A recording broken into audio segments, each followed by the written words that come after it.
Kada je trud na našoj strani odsutan, tada i Božja pomoć prestaje. Sveti Jovan Zlatousti. Samo kroz dragovoljno nošenje krsta poznaje se važnost krsta. Ko ponese krst, taj i saznaje da je krst put, istina i život. Sveti Nikolaj Žički.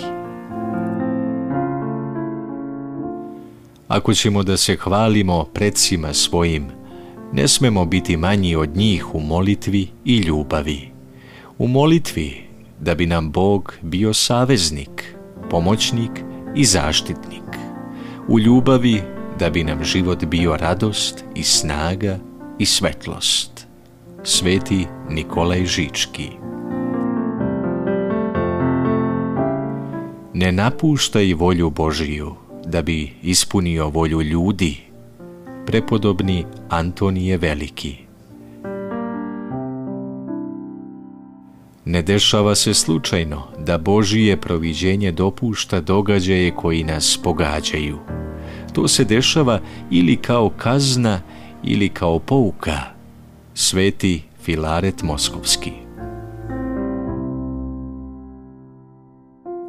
Nisu pametni ljudi svojom pameću otkrili mnoge tajne, nego su samo svojom željom i trudom kucali na vrata tajni i Bog im je otvorio.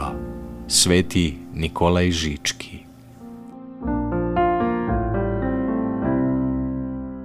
Kada duša biva ranjena i pada, ona ne leži bez svesti kao telo, nego se ovde muči grižom zle savesti, a kada ode odavde baca se u večno mučenje.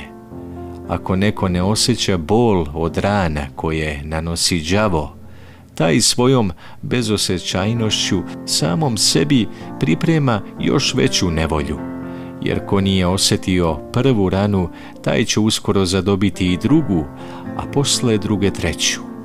Nečastivi, videći da je ljudska duša bezbrižna i da ne obraća pažnju na zadobijene rane, ne prestaje da je ranjava sve do posljednjeg izdisaja. Sveti Jovan Zlatousti.